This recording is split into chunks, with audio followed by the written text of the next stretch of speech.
हम आज बात करेंगे सबसे पहले मेहमानों का तारुफ। जी हमें ज्वाइन किया है वैभव सिंह जी ने भारत से, जो कि ब्लॉगर भी हैं, एनालिस्ट भी हैं। बहुत शुक्रिया सर कि आपने ज्वाइन किया।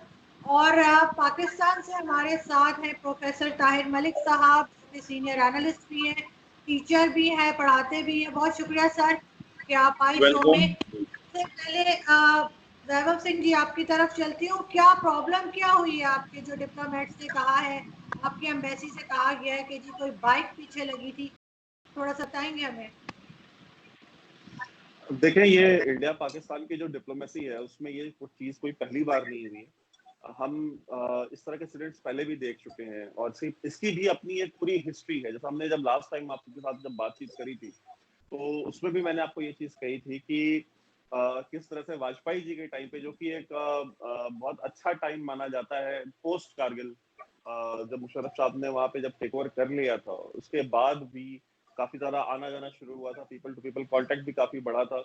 उस टाइम पे भी जो डिप्लोमेटिक सर्कल्स थे वहां पे इस तरह की कशीदगी चल रही थी। तो मैं समझता हूँ कि ये उस अगर हम उस दौर से कंपेयर करें तो आज कुछ भी नहीं हो रहा है, बिकॉज उस दौर में तो नौबत हाथापाई और हाथ पांव तोड़ने तक आ गई थी एक दूसरे के डिप्लोमेट्स की। तो और आपने अभी देखा होगा मीडिया में भी अक्सर, अभी कुछ करीब 1 साल पहले ये रिपोर्ट्स आई थी कि रात में एक दूसरे के घर की घंटियां बजा के भाग जा रहे थे, इंडिया में भी और पाकिस्तान में भी।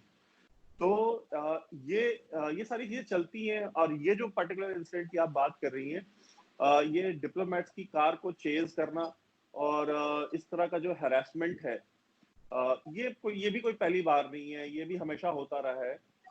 लेकिन अभी इधर कुछ दिनों से बंद था, अभी दोबारा शुरू हुआ है पाकिस्तान में। हमने देखा इस्लामाबाद में इस तरह की काम शुरू हुए। तो आप ये मान के चलिए कि अगर वहां शुरू हुआ है तो यहाँ पे भी बहुत जल्दी वो शुरू होगा, बिकॉज हमेशा टिट फॉर टैट होता है दोनों तरफ से। बिल्कुल ठीक। क्या कहेंगे प्रोफेसर साहब, आपने बात सुनी वैभव सिंह जी?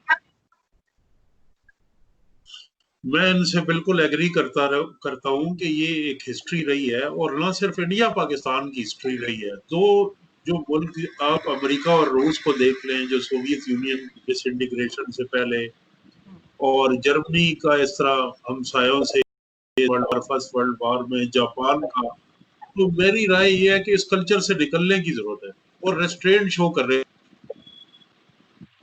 लेकिन सर निकला कैसे जा सकता एक है? रिएक्शन होता है, लेकिन अच्छी बात यह है कि पाकिस्तान ने अभी तक किसी इंडियन डिप्लोमेट को एक्सपेल नहीं किया। तो मैं ये समझता हूँ कि रेस्ट्रेंट का मुजाहरा करना चाहिए दोनों को।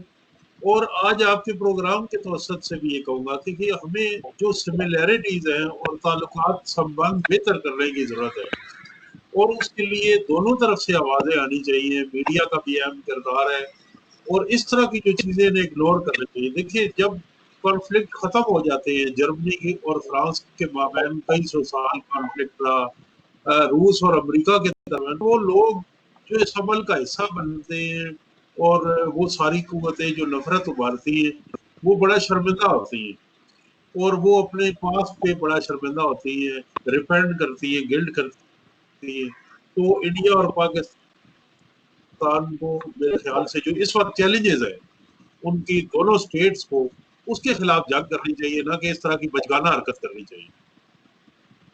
जी वैभव सिंह जी, आपने बात सुनी, लेकिन ये कि ये बचकाना हरकत है, ये बच्चों वाली बात जो है वो इंडिया की तरफ से हो रही है। पाकिस्तान ने तो अभी तक इस तरह का कोई एलिगेशन नहीं लगाया आपके ऊपर। आपकी तरफ से बच्चों वाली हरकत होती कहाँ है? आपकी तरफ से तो सीधा टेररिज्म होता है ना। तो ये आप समझे बात को कि देखिए, इंडिया पाकिस्तान, मैं प्रोफेसर साहब की बात से बिल्कुल अग्री करता हूँ कि हमें एक अच्छे रिलेशन चाहिए। हर इंडियन को, हर एक आम पाकिस्तानी को ये अच्छे रिलेशन चाहिए। कोई नहीं चाहता कि किसी के भी पड़ोसी के साथ उसके रिश्ते खराब हो। हमसाये के साथ हर हर दुनिया में हर शख्स अच्छे रिश्ते चाहता है। लेकिन आप ये भी देखें कि जो सबसे बड़ा रोड ब्लॉक है दोनों के रिलेशंस में, वो सबसे बड़ा रोड ब्लॉक क्या है? वो सबसे बड़ा रोड ब्लॉक है टेररिज्म। जब तक टेररिज्म खत्म नहीं होगा, और स्पेशली जो कश्मीर सेंट्रिक जो टेररिज्म है, जब तक वो खत्म नहीं होगा, तब तक ये रिश्ते अच्छे नहीं हो सकते।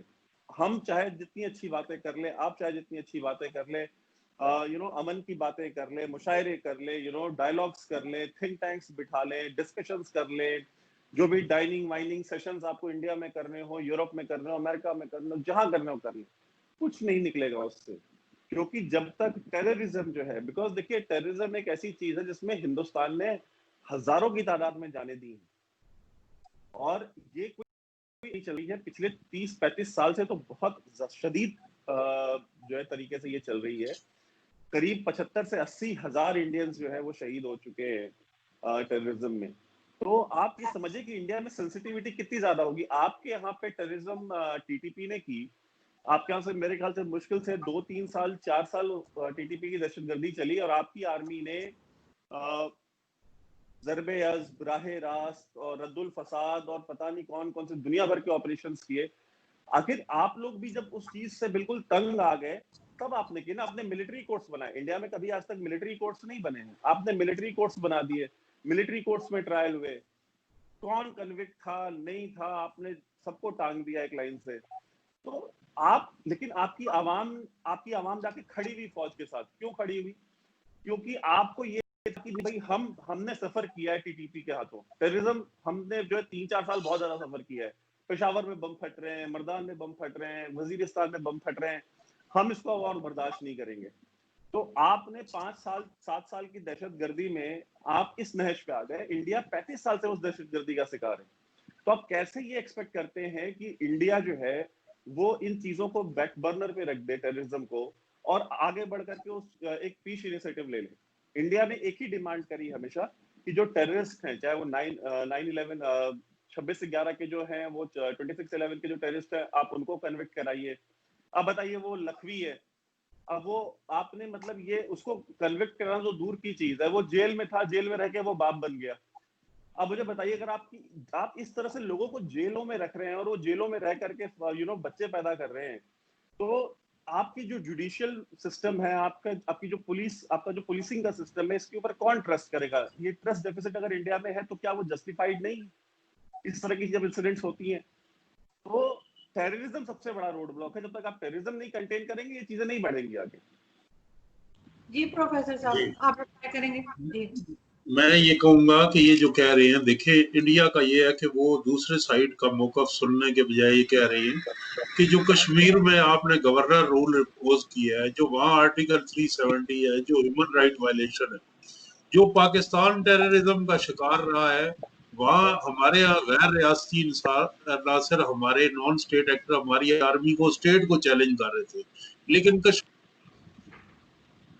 एक डिस्प्यूटेड टेरिटरी है और यूएन की रेजोल्यूशन है। और तीसरा ये है कि डीप रूटेड एलियनेशन ना होती तो भारत सरकार को गवर्नर रूल ना लगा।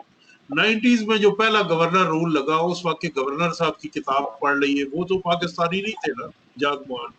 और एएस दौलत की किताब पढ़ ली है, ये जो रॉ में डायरेक्टर रहे हैं कश्मीर को, वाजपेयी है। तो इन सब लोगों का है कि आप रिफ्यूज कर रहे हैं, आपने जो कश्मीर के वैली के लोगों के पॉलिटिकल, इकोनॉमिक और ह्यूमन राइट्स वायलेट किए हैं, उनको आप टेररिज्म रिलेट करते हैं। तो मुझे ये बताइए कि राहुल गांधी को भी आपने जाने से रोका है कश्मीर में, इंटरनेशनल ऑब्जर्वर्स को भी रोका, एमनेस्टी को भी रोका, ये सारी टेररिस्ट तंजीमें। क्या राहुल गांधी दहशतगर्द है? क्या ह्यूमन राइट्स की जो इंटरनेशनल तंजीमें हैं वो दहशतगर्द है? अगर इंडिया का स्टांस इतना ही क्लियर है तो उसने कश्मीर में एक्सेस क्यों दिया और वो इलेक्शंस क्यों नहीं कराता? तीसरी जो बात टेररिज्म का, हम भी शिकार हैं, आप भी शिकार हैं। आप ये बताएं कि क्या राजीव गांधी जो थे, उनके गले में माला डाल के उनको शहीद किया गया इंडिया इतनी बड़ी क़यादत से, वो किसी पाकिस्तान ने किया, या आपने श्रीलंका में जो इंटरवेंशन की थी उसका नतीजा? श्रीलंका में गई, आपकी आर्मी ईस्ट पाकिस्तान में गई, और आपके यहाँ समझौता एक्सप्रेस भी हुआ जिसका एक कर्नल का ट्रायल हो रहा है। जहां तक आप लखवी साहब का कह रहे हैं, उनका ट्रायल हो रहा है, उनको कन्विक्शन है और उनको बिल्कुल प्रिजनर फ्री। अब प्रिजनर के भी राइट है, अगर इंडिया में नहीं है तो इस पे आप आवाज आनी चाहिए। प्रिजनर से उसके फैमिली मेंबर भी मिल सकते हैं, उसको खाना भी मिलना चाहिए। तो इस ब्लेम गेम से हम देखिए, इस वक्त खतरा इंडिया को टेररिज्म से भी है और एक्सट्रीमिज्म से भी है, जो मोदी की शक्ल में है, जो इंडिया का मल्टी कल्चरलिज्म उसने नेगेट कर दिया, जो सिटीजन बिल पे इंतहा पसंदी है, जो राइट विंग हिंदू एक्सट्रीमिज्म है, वो भी इंडिया की सेकुलर आइडेंटिटी के लिए खतरा है। सिर्फ पाकिस्तान नहीं है, आज इंडिया में जो लोग खड़े हैं जो ये कह रहे हैं कि एक मुसलमान भी बराबर का सिटीजन है, वो भी इंडिया के लिए उसी तरह खतरा है जिस तरह ये। तो आप इसको बहुत नैरो प्रिज्म में देख रहे हैं। प्रोफेसर साहब 1 मिनट के लिए आपको रोकूंगी, हमें फखर यूसुफजई ने ज्वाइन किया है और फखर है उसी रोड पर जहाँ पे के इनके डिप्लोमेट कह रहे थे कि जी बाइक पीछा कर रही है। वेलकम टू द शो फखर, आप हमें क्या बता रहे हैं इस रोड के बारे में? सबसे पहले तो वेलकम करूंगा प्रोफेसर साहब को और इसके बाद वैभव सिंह को, आप तीनों को, क्योंकि मैं थोड़ा सा लेट हुआ हूँ इस लोकेशन पे पहुंचने के लिए। लेकिन मैं थोड़ा सा यहाँ पे आने का मकसद क्या था मेरा, वो ये था कि मैं ये बताना चाह रहा था कि एक बहुत बिजी एरिया है ये, कोई ऐसा मतलब नहीं है कि कोई बड़ा सुनसान इलाका है यहाँ पे, क्योंकि मैं जॉगिंग के लिए आता हूँ तो इस वजह से मुझे इस एरिया का पता है। मैंने इधर ही कहा कि इस लोकेशन से आप लोग को ज्वाइन कर लूँ। तो यहाँ पे अभी अगर आप लोगों को बैकग्राउंड में नजर आ रहा हो तो काफी सारी ट्रैफिक 24 आवर यहाँ पे से चल रही होती है। कोई ऐसा मसला नहीं होता कि आप कोई ये कह दे कि हाँ अगर कोई गाड़ी जा रही है तो उसके साथ मोटरसाइकिल वाला, क्योंकि 3 लेन वे है यहाँ पर और मुख्तलिफ लोग यहाँ से गुजर रहे होते हैं, आम लोग गुजर रहे होते हैं। अभी जब मैं यहाँ पे अपना कैमरा और वो लगा रहा था, यकीन करें कोई मेरे ख्याल 10 बाइक वाले यहाँ पे खड़े हो गए। ये सामने हमारे पुलिस वाले हमारे भाई यहाँ पे खड़े होते, क्योंकि फैसल मास्क के मेरे राइट साइड पे तो इस रोड को बंद किया हुआ है कोविड-19 की वजह से। तो वो मतलब उनकी बाइक गाड़ियां यहाँ पे मुसलसल लोग मतलब ये चल रहे होते हैं। ऐसा कोई वो नहीं है कि जिस तरीके से इन्होंने मतलब जिस तरीके से आज इंडियन मीडिया ने इस चीज को पोर्ट्रे किया, मतलब आप लोगों ने भी देखा काफी सारे चैनल पे इसके ऊपर शोज होते रहे। तो वो चीज नहीं है। डिप्लोमेट कहीं पे भी हो और किसी के भी हो, वो बेशक पाकिस्तान के हो, वो बेशक हिंदुस्तान के हो या किसी और कंट्री के हो, उनको एक स्पेशल इम्यूनिटी हासिल होती है। बाकायदा कोई इस तरीके से नहीं आया होता है कि मतलब अगर मैं एज ए आम सिटीजन किसी कंट्री में जाता हूँ तो हो सकता है मेरे साथ कुछ मिसहैप हो सकता है, लेकिन बाकी जो हाई कमीशन के लोग होते हैं वो कुछ, मैं कहता हूँ कि छोटे से छोटा बंदा हो, गार्डनर से पियोन से लेके और उसके हाई कमीशन के लेवल तक के लोग, उनको कोई ये नहीं कह सकता कि भाई उनको कोई अगर लेट सपोज ऐसा कोई वाकया हो भी जाता है, मैं ये नहीं कहता कि कभी नहीं हुआ होगा, इनके यहाँ नहीं होगा, न्यू दिल्ली में नहीं हुआ होगा या इस्लामाबाद में नहीं हुआ होगा, होते हैं, बिल्कुल होते हैं और बाकायदा उसकी रिपोर्ट भी की जाती है। फॉरेन ऑफिस को बताया जाता है, जो इदारे उनके मतलब आप अपने मुल्क को इन्फॉर्म करते हैं, वो फिर मतलब कंट्री टू कंट्री इसके ऊपर बात होती है। ऐसा तो नहीं है कि हम ये कह दें कि भाई अगर हमारे वहाँ पे काफी सारे डिप्लोमेट्स वहाँ पे मतलब इनके न्यू दिल्ली में हमारा हाई कमीशन मौजूद है, तो जिस तरीके से वहाँ उनको भी वो प्रोटेक्शन दी जाती है। हालांकि कुछ दिन पहले जो बंदे इन्होंने पकड़े, ठीक है, जो एलिगेशन उन्होंने लगाई वो एक तरफ पे रख के हम बात कर लेते हैं कि अगर एक हाई कमीशन का बंदा या आपका डिप्लोमेट होता है तो उसको जो इम्यूनिटी हासिल है, क्या उसको वियना कन्वेंशन की जो मतलब जो जिस तरीके से सहूलत दी गई है, क्या उसको देखा गया उसमें, या उनको मतलब डिटेल नहीं रखा गया राउंड अबाउट 24 आवर्स तक, या फिर उनको टॉर्चर नहीं किया गया? मैं कहता हूँ इनका अपनी, मैं ये उसे बिल्कुल वो नहीं करता कि यार ये जिन्होंने एलिगेशन लगाया मैं उसको डिफेंड करने के लिए बिल्कुल मैं उसके ऊपर बात नहीं कर रहा। मैं सिर्फ ये बात कर रहा हूँ कि एज ए डिप्लोमेट आप लोगों को जो इम्यूनिटी हासिल होती है तो वो मतलब उसको देखना चाहिए। बाकी इनके लोग यहाँ पे होंगे और ये होंगे, 72 ईयर्स हो गए पाकिस्तान को और हिंदुस्तान को बने हुए। ये नहीं हो सकता कि मतलब हिंदुस्तान यहाँ से कहीं और चला जाए या पाकिस्तान यहाँ से कहीं और चला जाए। हमने एक दूसरे के साथ रहना है और इन चीजों को हमने देखना है। बहुत शुक्रिया फखर जी। वैभव जी, आपने बात सुनी प्रोफेसर साहब की भी, और फखर ने भी आपको थोड़ा सा, हमने कोशिश की है कि हम वो एरिया दिखा सकें आपको, ताकि आप लोग थोड़ा सा इत्मीनान हो गया। ऐसी कोई बात नहीं थी और सिर्फ एक शक कह सकते हैं कि हुआ होगा जी। देखिए, मुझे नहीं पता कि वो सड़क दिखाने का क्या पर्पस था, बिकॉज सड़क पे जो वीडियो आई थी उस पे भी उस सड़क पे कुछ नहीं था, सिर्फ एक बंदा था जो कि पीछा कर रहा था। अब जाहिर सी बात है कि अब वो वापस जा चुका है, तो अब उस सड़क पे वो सड़क दिखाने का मुझे अभी भी कुछ मतलब नहीं समझ में आ रहा। खैर, मैं आगे बढ़ता हूँ। इसलिए कि आपको नजर आए कि एक आम सी सड़क है, रोड आते जाते रहते हैं लोग, गाड़ियां भी और बाइक। देखिए पीछा करने के लिए आप सड़क पे ही तो चलेंगे ना, पीछा करने के लिए आप हवा में थोड़ी चलेंगे। तो एक आम सी ही सड़क ऑलरेडी है, उसी सड़क पे चलता है इंसान। ऐसा नहीं कि कोई दूसरी सड़क बनाई जाती पीछा करने के लिए। मैं उस चीज पे नहीं बात कर रहा। मैं ये कहना चाहता हूँ कि देखें, दुनिया का हर मुल्क जो है वो डिप्लोमेट्स को की सर्वेलेंस भी करता है, उनका पीछा भी किया जाता है, व्हाट्स ए बिग डील। और ये भी एक आम आदमी को पता है कि स्पाइंग में भी डिप्लोमेट्स मुलविस होते हैं, और दोस्त मुल्कों के डिप्लोमेट्स भी होते हैं, सिर्फ वो नहीं, और थर्ड कंट्रीज भी होते हैं। इन बातों से आगे बढ़ना चाहिए। मेरा ख्याल है कि अगर पीछा इंडिया में भी पाकिस्तानी डिप्लोमेट का होता है और यहाँ भी होता है, इसमें क्या बड़ी बात है? मैं तो ये कहता हूँ। जी वैभव जी आप मैं मैं वही बात कह रहा था कि देखिए, ये बात तो मैंने अपने ओपनिंग रिमार्क्स में ही कह दी थी कि ये कोई पहली बार नहीं हुआ इंडिया पाकिस्तान के बीच में, इसकी अपनी एक पूरी तारीख है।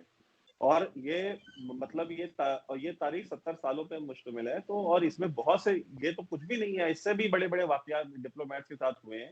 हाँ, मैंने आपको जैसे बताया कि जब ब्रजेश मिश्रा एनएसए थे इंडिया के, उस समय 2 पाकिस्तानी डिप्लोमेट्स के हाथ पांव तोड़ दिए थे दिल्ली में, बिकॉज 2 इंडियन डिप्लोमेट्स को पाकिस्तान में जो है मैन हैंडल किया गया था।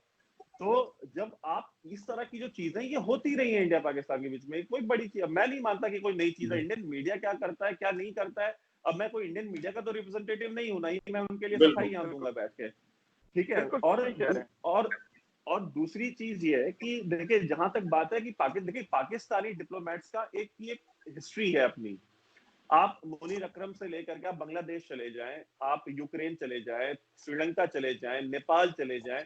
मैं आरुष जी आपको मैं एक लिस्ट भेज दूंगा आज इस इंटरव्यू के बाद, और वो सिर्फ फहरिस्त है उन डिप्लोमेट्स की, पाकिस्तानी डिप्लोमेट्स की, जो terrorism, molestation, domestic violence, theft, मतलब इस तरह की चीजों में डिपोर्ट किए गए हैं अलग अलग मुल्कों से। मतलब टेररिज्म के भी चार्जेस पे डिपोर्ट हुए हैं डिप्लोमेट्स, ठीक है। तो मैं ऐसी ये कोई कह रहा हूँ लिस्ट आपके ख्याल में इंडिया की एग्जिस्ट नहीं करती? आप सर, और आप छोड़ मुझे दे, बस शेयर कर दें। डिप्लो सर आप मुझे नहीं, सर आप मेरे साथ शेयर डिप्लोमेट्स कर को दें। छोड़ दे। अगर आप अगर ये नहीं, मेरा एक अगर सवाल है अगर आपको अगर सर। अगर डिप्लो नहीं नहीं नेपाल सर, में मेरी आपकी भी बात हिस्ट्री है। सर मैं सवाल एक श्री मिनट, रिकॉर्डिंग में प्रॉब्लम आई थी मुझे। श्रीलंका की पार्लियामेंट में इंडिया के खिलाफ करा दे, मिलिट्री और डिप्लोमेट्स के खिलाफ नेपाल में आई। इन चीजों का क्या मकसद है सर? उस छोड़े डिप्लोमेट सर को, इंडिया आपके जो के पीएम है खिलाफ, उनको सर इंडिया के अमेरिका खिलाफ, ने वीजा रिफ्यूज किया हुआ है। उनको उन्होंने जो गुजरात कार्नेज में कोर्ट का डिसीजन आया हुआ है, छोड़े डिप्लोमेट को, आप मोदी जी की बात करें। क्या जो गुजरात में कार्नेज हुआ था उसमें वो he was one of the responsible characters? Time sir Ali देखिए, साहब, अगर अगर देखिए बीच में अगर बोलेंगे ना रिकॉर्डिंग में आवाज नहीं आएगी स्काइप पे, इसलिए प्लीज आप लोग पहले एक एक करके बात करें, पहले उनको कंप्लीट करने दें फिर आप रिप्लाई करें। जी वैभव जी। जी जी। देखिए, बात यह है कि इन्होंने कहा कि इंडिया की मिलिट्री के खिलाफ करारदादें आई हैं श्रीलंका में, नेपाल में। देखिए, नेपाल तो कौन सी करारदाद आई मुझे नहीं पता। नहीं, और मैं ये नहीं कह क्या कोई रहा था। फेरिस्त, हाँ, मैं कह रहा हूँ अगर ये कह रहे हैं कोई फेरिस्त, क्या ऐसी कोई फेरिस्त इंडिया के लिए, इंडिया के डिप्लोमेट्स की या इंडियंस की नहीं अवेलेबल है? मैं कहता हूँ अगर आपके पास हो, फकर के पास हो, किसी के पास हो, मुझे भेज दें, और आप मुझे भेज दें, मैं खुद ट्वीट करूंगा उसे कि ये इंडियंस ठीक की है। लिस्ट है, ठीक है। दूसरी चीज ये है कि आप देखिए, जब आप बात करते हैं ना, आप एफएटीएफ की ग्रे लिस्ट में हैं। अगर आप कहेंगे कि नहीं ये भी झूठ है, हम एफएटीएफ की ग्रे लिस्ट में नहीं है, अगर हम ग्रे लिस्ट में तो क्या इंडिया ग्रे लिस्ट में नहीं है? देखिए, इस तरह के इक्विवेलेंस नहीं ड्रॉ करने चाहिए। इंडिया नहीं है, आप हैं, अगर हैं तो एक रीजन है उसका। यूएन डेजिग्नेटेड 100 से ज्यादा टेररिस्ट है जो यूनाइटेड नेशंस और अमेरिका ने डेजिग्नेट किया है टेररिस्ट, वो पाकिस्तान में रहते हैं, वो पाकिस्तान में मुकीम है, वो इंडिया में नहीं रहते। और इन्होंने कहा कि मोदी को वहां पे जो है कि बैन किया हुआ था। देखिए, मोदी को वहां पे यूएस में बैन किया हुआ था एक ऐसी ऑर्गेनाइजेशन ने, उस ऑर्गेनाइजेशन की लिस्ट में, जो उसकी लिस्ट थी सो कॉल्ड ऑर्गेनाइजेशन की, उसमें सिर्फ एक बंदे का नाम था, ठीक है, दूसरा कोई बंदा नहीं था। वो लिस्ट थी रिलीजियस इंटॉलरेंस की, उसके ऊपर उन्होंने सैंक्शन किया था। उस लिस्ट में सिवाय मोदी के किसी का नाम नहीं था। तो इसका मतलब है कि वो एक पॉलिटिकल वेंडेटा था, ठीक है। और अगर उसमें किसी एक बंदे का भी नाम होता मोदी के अलावा, तो मैं मान लेता कि हाँ ये लिस्ट जेन्युइन है। तीसरी चीज कि वही अमेरिका है जो कि आज मोदी को रेड कारपेट वेलकम देता है मेडिसिन स्क्वायर गार्डन में, हाउसफुल, वहां पे लोग आते हैं, उनके कांग्रेसमैन आते हैं, वहां सेनेटर्स लाइन लगा के खड़े होते हैं मोदी से मिलने के लिए। उसी यूएस में हाउडी मोदी होता है, जहां पे 1 लाख से ज्यादा हिंदुस्तानी जाते हैं, और वहां अमेरिका का जो प्रेसिडेंट है वो स्टेज शेयर करता है और पूरे स्टेडियम का चक्कर लगाता है।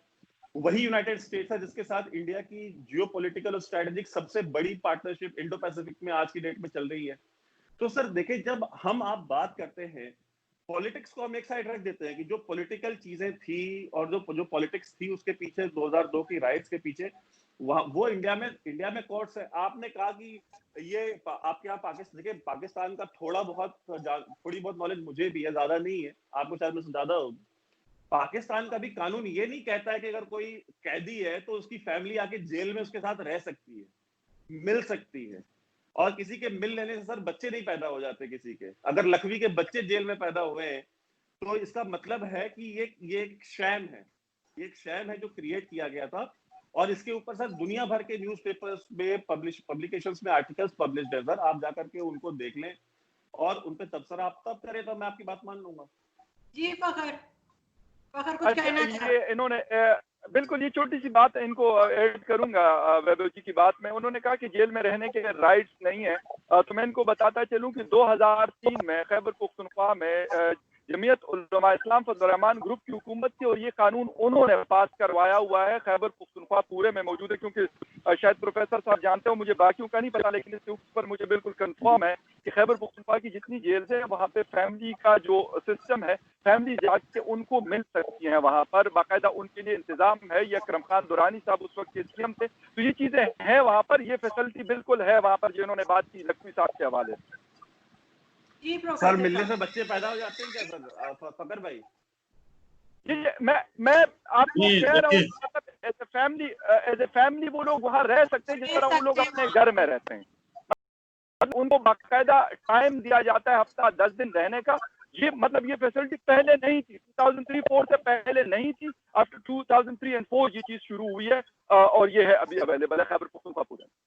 जी प्रोफेसर साहब, मैं ये कह रहा हूँ कि देखिए इन्होंने मिसालें दी आज इंडिया की जमहूरियत और ह्यूमन राइट्स और उसको पुरअमन मुल्क साबित करने के लिए अमेरिका की, तो जिस नेहरू ने, गांधी ने और सेकुलर और सोशलिस्ट इंडिया ने, जिसने अमेरिका के खिलाफ नॉन अलाइड मूवमेंट की, आज इंडिया को जरूरत, क्योंकि मंडी का मामला है ना, यहाँ के न्यू कौन है, यहाँ के पॉपुलिस्ट है मोदी और इसराइल और अमेरिका। इन तीनों के अंदर वो जो वहां रेसिज्म अमेरिका में हुआ है, तो वो ठीक है, वो भी मोदी की तरह का हुक्मरान है, ट्रम्प भी अमेरिका में। तो अब आपको उसकी सर्टिफिकेट की जरूरत हो रही है। लेकिन मैं आपको ये बताऊं कि अमेरिका की जो कांग्रेस की कमेटी है रिलीजियस फ्रीडम की, यूएस कांग्रेस की, जिसमें हर सियासी जमात की नामजदगी है, उन्होंने इंडिया की रिपोर्ट जारी की है जो कांग्रेस की वेबसाइट पे है कि रिलीजियस फ्रीडम जो है वो डिटीरिएट हुई है, तनज़ली हुई है और इंडिया के रिलीजियस फ्रीडम कम। फिर आप दिल्ली शहर में देख लें कि मोस्ट रेप फ्रेंडली वो कैपिटल है, शहर है दुनिया का। फिर आप और ऐसी रिपोर्ट्स देख लें, तो ठीक है हम इसी तरह ब्लेम के खिलाफ, लेकिन इंडिया आप दिखा रहे हैं वो हकीकत में कहीं एग्जिस्ट नहीं करता जो आप बता रहे हैं। और उसकी सर्टिफिकेट के लिए आज अलमिया ये है कि आपको अमेरिका के सर्टिफिकेट की जरूरत पड़ी है, क्योंकि वहां भी एक राइट विंग एक्सट्रीमिज्म है और इंडिया में भी एक हिंदुत्व का राइट विंग एक्सट्रीमिज्म। जो फ्रेंच प्रोफेसर है पेरिस यूनिवर्सिटी के क्रिस्टोफ जेफरले, उन्होंने ये अपनी बुक में लिखा है कि इंडिया के अंदर मल्टीकल्चरलिज्म और जो इस वक्त एक्सट्रीमिज्म का राइज है, ये इंडिया के लिए इंतहाई नुकसानदेह है। वो कोई पाकिस्तानी तो नहीं है। तो और जो बहुत सारे लाखों लोग जो हिंदू हैं और इस इंतहा पसंदी के खिलाफ सिटीजन बिल में बॉलीवुड के एक्टर, लॉयर्स और सारे सिविल सोसाइटी सरापा एहतजाज है, जो आपकी इंडियन पुलिस तालीमी इदारों के अंदर घुसी हुई है, इलेक्टेड स्टूडेंट यूनियन को मीडिया पे कर्व कर रही है। डेमोक्रेसी की स्पेस की ये सूरत हाल है कि डेमोक्रेसी इंडेक्स जो इकोनॉमिस्ट का यूनिट है, उसने इंडियन डेमोक्रेसी को 2 दर्जे नीचे कर दिया है कि ये जो जमहूरियत है का म्यार इसमें अंडर मोदी रजीम कम हुआ है। तो हमारा, मैं मानता हूँ कि पाकिस्तान में मसाइल है, लेकिन आप जिस शाइनिंग इंडिया की बात कर रहे हैं वो उसकी भी जरा आप देखिए अदाए कि उसको के बारे में आलमी मुबसरीन क्या कह रहे हैं। जी वैभव जी। देखिए मुझे नहीं पता शाइनिंग इंडिया का नारा किसने दिया, मैंने तो शाइनिंग इंडिया की कोई बात नहीं करी। दूसरी चीज ये कि प्रोफेसर साहब अभी कह रहे थे कि आपको अमेरिका के सर्टिफिकेट की जरूरत पड़ी। सर मुझे क्या जरूरत थी, ये तो बात आप ही ने उठाई थी कि अमेरिका ने उनको बैन किया हो, तो मैंने तो सिर्फ उस बात का जवाब दिया, हमें कोई नहीं तो सर्टिफिकेट अमेरिका से नहीं चाहिए। आपने एक बात करी थी कि अमेरिका ने बैन किया हुआ था, तो मैंने उस बात के जवाब में मैंने एक बात कही थी, मुझे अमेरिका के और न ही इंडिया के किसी भी वजीर आजम को अमेरिका के सर्टिफिकेट की जरूरत नहीं है। हम पार्टनर्स हैं, हम अमेरिका के क्लाइंट नहीं है। अमेरिका के प्रेसिडेंट ये नहीं करता कि हमें फोन करके बोलता है कि अगर तुमने if you don't stand with us we will bomb you to the stone age, और फिर हम अमेरिका के साइड चले जाते हैं। India is not a banana republic. दूसरी चीज कि आपने एक बात कही कि इंडिया में जो है कि जो डेमोक्रेटिक फोर्सेस हैं वो सारी की सारी वो इंडिया में डेमोक्रेसी बहुत ज्यादा चैलेंज हो रही है। सर देखिए, अब इंडिया में डेमोक्रेसी कम से कम चलिए है तो चैलेंज हो रही है। अब जहां पे डेमोक्रेसी है ही नहीं, जहां पे 3 लाख फौजी जो है अलग अलग इलेक्शन के बूथों पे जाके खड़े हो जाते हैं और जाकर के ये डिसाइड करते हैं कि किसने वजीर आजम बनना है, जो जाकर के हाई कोर्ट में सुप्रीम कोर्ट में जो है बेंचेस बनाते हैं, तो सर वो डेमोक्रेसी और वो जुडिशरी तो इंडिया में नहीं है। इंडिया में तो आजादी है कि हाँ लोग निकल करके शाहीन बाग में 3 महीने लोग जाकर के बैठे रहे, किसी ने कोई उनको उठाने गया? कोई उनको उठाने नहीं गया। किसी ने ये कहा कि ये पश्तून तहफ्फुज मूवमेंट वाले जो है कि अगर ये शो कर रहे हैं तो इनका